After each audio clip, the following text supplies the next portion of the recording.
시청자 여러분 안녕하십니까? 우리 지역 패널들과 우리 지역 소식에 대해 이야기를 나눠보는 시사 토크 톡 까놓고 톡입니다. 자, 그럼 오늘 출연해주신 분들 소개해 보도록 하겠습니다. 자, 먼저 정혜식 진주시 소상공인 연합회 회장님 나오셨습니다. 반갑습니다. 네, 반갑습니다. 다음으로 김공회 경성립대학교 교수님도 출연하셨습니다. 반갑습니다. 예, 반갑습니다. 네, 자, 두 분 일단 출연해 주셔서 정말 감사드리고요. 간단하게 근황 토크부터 한번 해보도록 하겠습니다. 먼저 정혜식 회장님께서는 지난 2월에 제5기 진주시 소상공인 연합회 회장으로 새로 취임을 하셨습니다.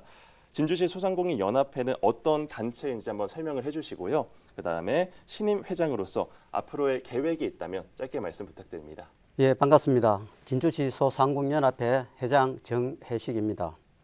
2018년 4월 발족한 우리 진주시 소상공인연합회는 소상공인 보호 및 지원에 관한 법률 제26조의 규정에 의해 설립된 소상공인연합회 산하 진주시 지부로서 소상공인들의 고충과 애로사항 해결을 위한 정책을 수집, 발굴하여 정부 정책으로 수립될 수 있도록 중앙회의에 건의할 뿐만 아니라 소상공인을 위한 각종 정부 정책과 제도, 서비스 등 관련된 정보를 회원들에게 제공 및 홍보를 하는 상호 친목 단체입니다. 예. 저는 지난해 12월 15일 개최된 진주시 소상공인연합회 임시총회에서 제5기 진주시 지부 회장 후보자로 선출되어 올해 1월 9일자로 소상공인연합회로부터 회장 임명을 받았습니다. 6여 년간 부회장 역임으로 쌓은 경력과 폭넓은 인맥으로 회원 확충뿐만 아니라 소상공인들과 고충과 애로 해소 및 권익 보호를 위해 노력함으로써 소상공인들의 어려운 경영 환경을 개선하는 데 최선을 다하겠습니다. 네, 늦었지만 다시 한번 취임 축하드립니다. 예, 감사합니다. 예, 감사합니다. 자, 그리고 교수님, 저희 방송에 오랜만에 출연하시는 것 같은데 요즘의 근황과 그리고 관심사도 한번 말씀 부탁드립니다. 예, 반갑습니다. 말씀하신 대로 좀 네. 오랜만에 예, 시청자분들 찾아뵙는데요. 예. 저는 최근에 연구년을 가졌습니다. 예, 그러니까 이 학교를 좀 잠시 떠나서 좀 해외에서 영국에 주로 머물면서요. 그러니까 영국뿐만 아니라 이제 유럽의 그 세계 경제 현황 이렇게 좀 살펴보는 그런 기회를 좀 가졌고요. 뭐 아시다시피 지금 세계는 뭐 기후 위기다, 뭐 디지털 전환이다, 뭐 해가지고 굉장히 바쁘게 빠르게 움직이고 있고 그 과정에서 좀 정리되지 않은 모습들도 좀 보이고 있고요.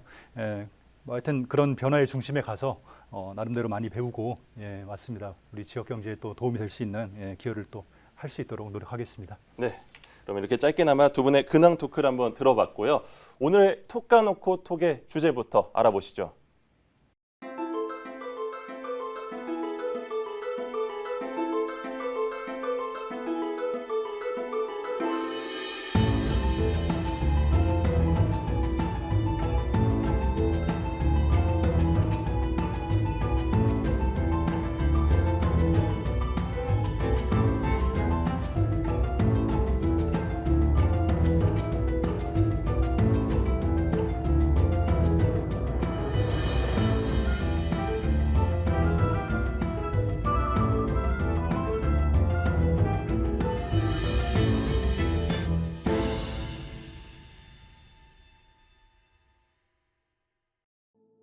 (2020년 1월) 우리나라에 첫 확진자가 발생한 이후 수년간 대한민국을 뒤흔들어 놓았던 코로나19.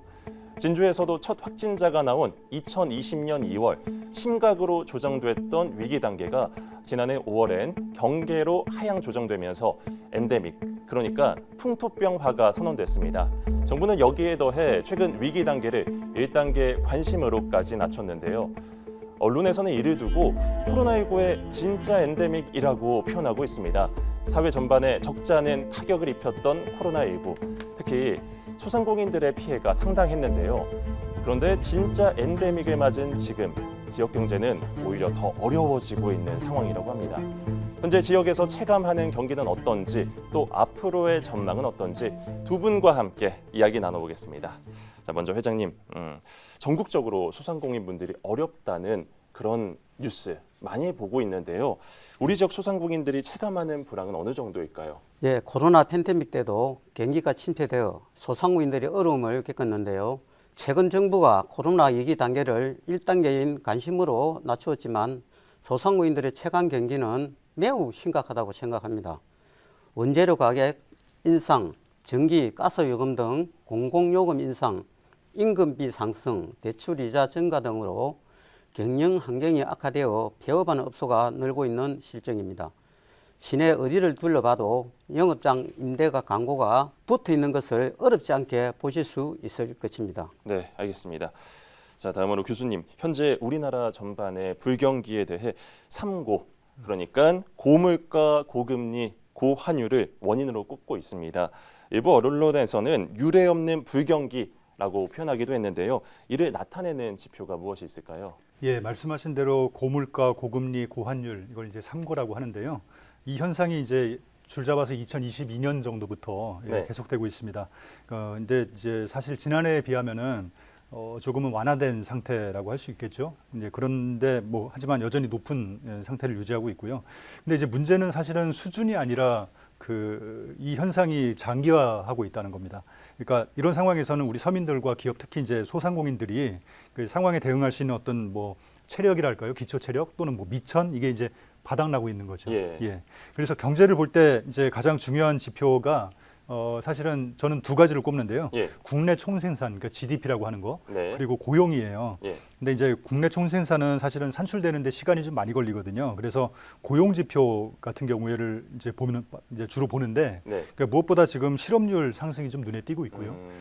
그리고 특히 소상공인들 많이 포진돼 계시는 예. 그 도소매업이라든가 예. 음식 숙박업 뭐 예. 이런 데서 이제 고용 감소가 좀 두드러지고 있습니다.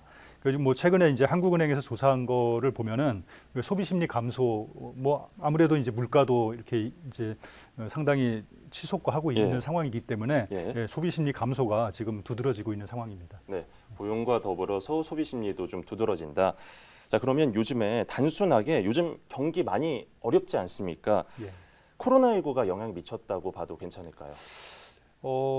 이제 코로나19를 겪으면서 뭐 이제 다들 느끼시겠지만 경제의 체질이 어느 정도 바뀐 건 사실이에요. 그러니까 뭐냐면 그러니까 코로나19로 인해서 더 잘 된 부문도 있거든요. 예. 근데 이제 잘 안 되는 부문도 있고 하지만 전체적으로 보면은 경기가 더 나빠질 이유는 없습니다. 그러니까 코로나19가 끝났으니까 경제도 이제 그 좀 정상화되는 그게 어떻게 보면 순리겠죠.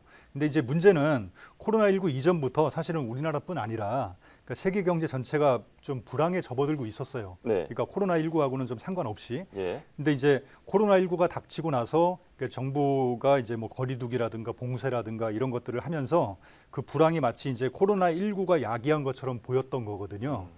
그러니까 이제는 코로나19가 이제 거쳤으니까 사실은 기존의 그 불황이 다시금 좀 본 모습을 드러내고 있는 거다 이렇게 좀 여겨지고요. 예. 여기서 이제 짚을 점은 사실은 그 코로나19가 우리를 위협하던 지난 몇 년을 돌이켜 보면 그 사실은 그 사이에 경제가 이제 새롭게 도약할 수 있는 여러 가지 그 실마리들이 있었거든요.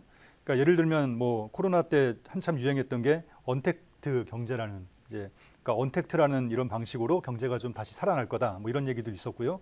그리고 인공지능이라든가 뭐 4차 산업혁명, 그다음에 최근에 또 이제 친환경 산업 등등이 굉장히 또 나름 잘 되고 있었거든요. 근데 이제 문제는 이런 것들이 장차 세계 경제를 좀 다시금 저는 들어 올릴 수 있는 잠재력을 가졌다고 생각해요. 하지만 아직까지는 그 잠재력이 실현되지 않고 있다. 예. 이제 이걸 어떻게 실현시킬 거냐 이게 굉장히 지금 뭐 관건이라고 볼 수 있을 것 같습니다. 예, 그렇군요. 자, 다음으로 회장님, 코로나19 위기 단계가 심각일 당시에 사회적 거리두기에 따라 자영업자들이 상당한 피해를 입었습니다.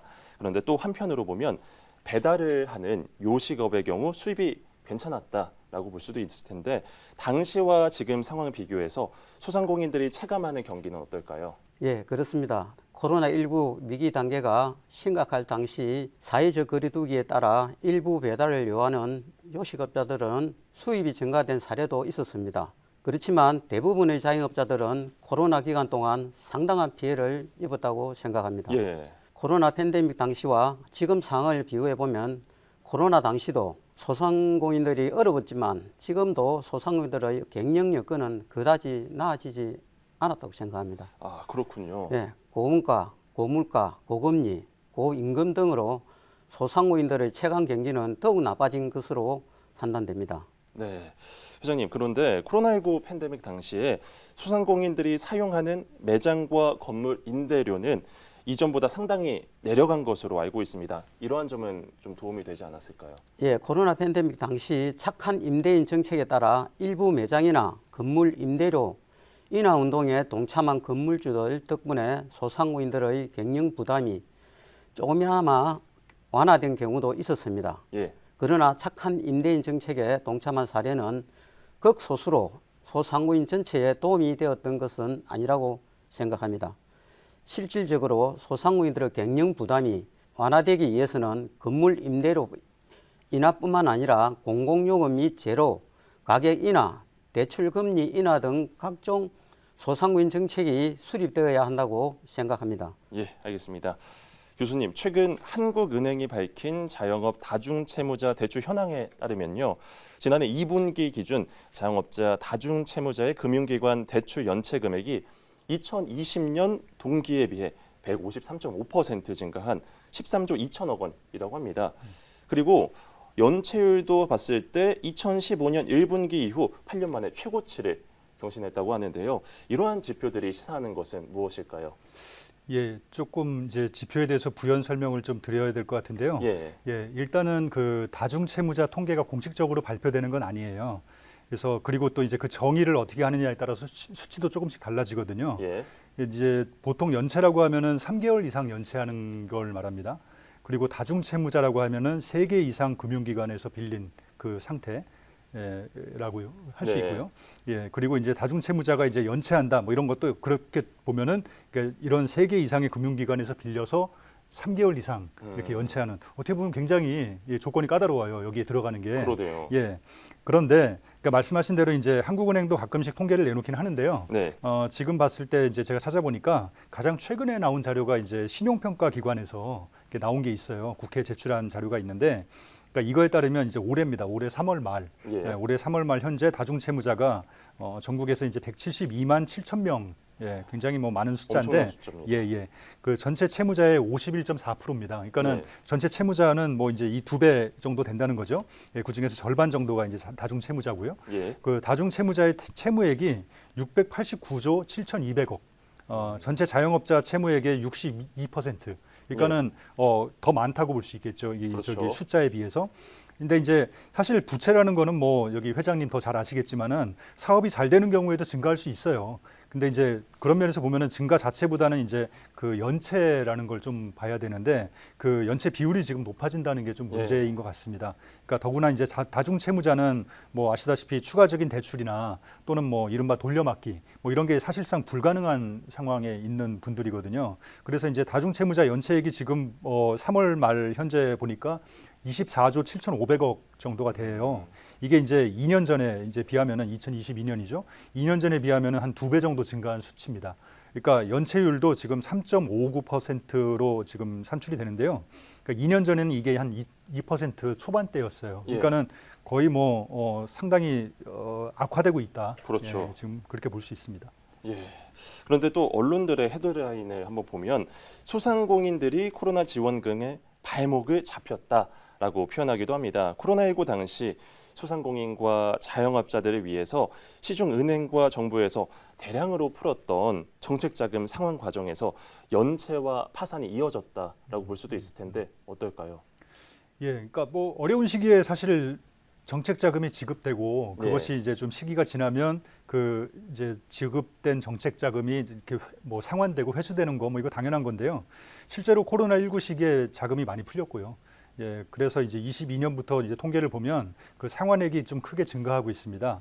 그래서 2019년 뭐 숫자를 보면은요, 2019년에 그 상환액이 1조 4천억 정도였는데 22년이 되니까 이게 3조 한 7천억 정도로 그러니까 상환해야 되는 액수가 그랬다는 거고요. 그렇죠. 예, 올해 같은 경우에도 지금 3조 3천억이 좀 넘습니다. 그러니까 코로나19 이전에 비하면 2배를 훌쩍 넘긴 그런 수준인데 생각해 보면 정책 자금 회수 때문에 자영업자가 크게 어려움을 겪는다기보다는 어떻게 보면은 이제 더 문제는 그러니까 예. 나름대로 이제 좋은 조건으로 조달받은 거잖아요. 정책 자금이라는 게. 근데 이제 그것조차 갚지 못할 만큼 그러니까 영업 환경이 좋지 않다는 게 지금 뭐 문제라는 거잖아요. 그러니까 실제로 이제 국회에서 나온 자료를 또 보니까 그러니까 지난해 그 소상공인을 위한 공적 공제 제도, 그러니까 노란우산 제도, 예.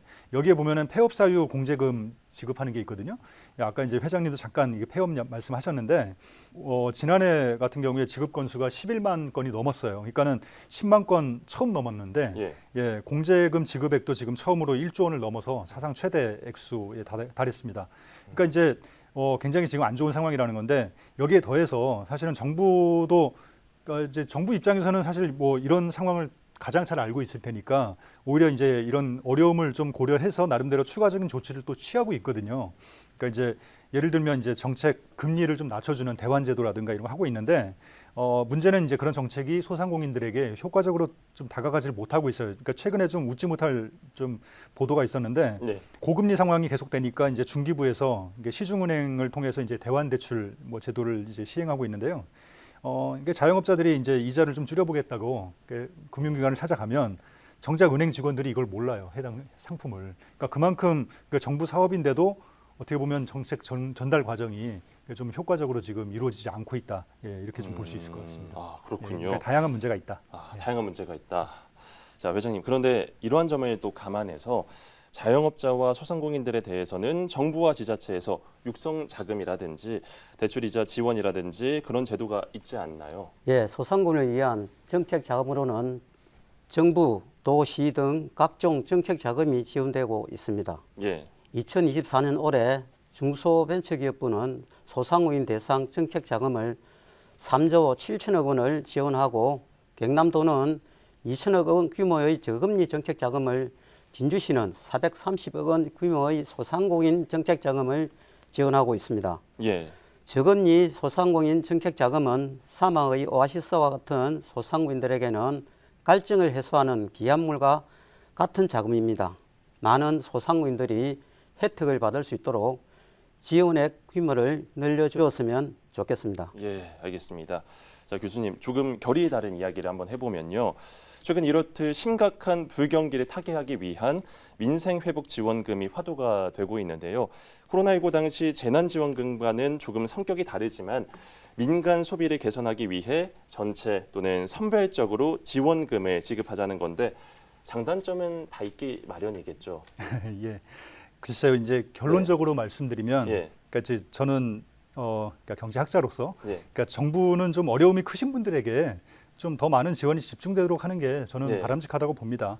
근데 이제 말씀하신 대로 이제 우리에게는 과거 코로나19 시절에 좋은 그 경험이 있잖아요. 보편 지급 했었고 그것이 이제 소상공인들에게 아까 뭐 사막의 오아시스 같은 그런 역할도 했었고요.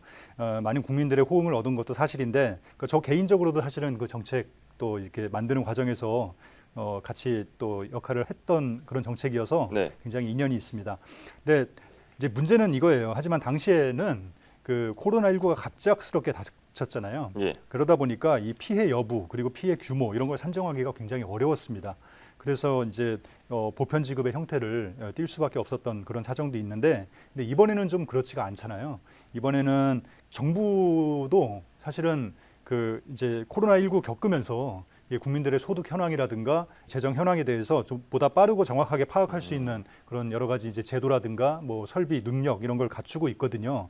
그래서 이제 좀 뭐랄까요, 지금 같은 상황에서는 그래서 좀 더 이렇게 좀 선별적으로 뭔가 이제 지원될 수 있는 그런 인프라가 좀 있다, 정책 인프라가 만들어져 있다. 그러니까 예를 들면은 뭐 이제 이런 것도 한번 생각해 볼 수 있을 것 같습니다.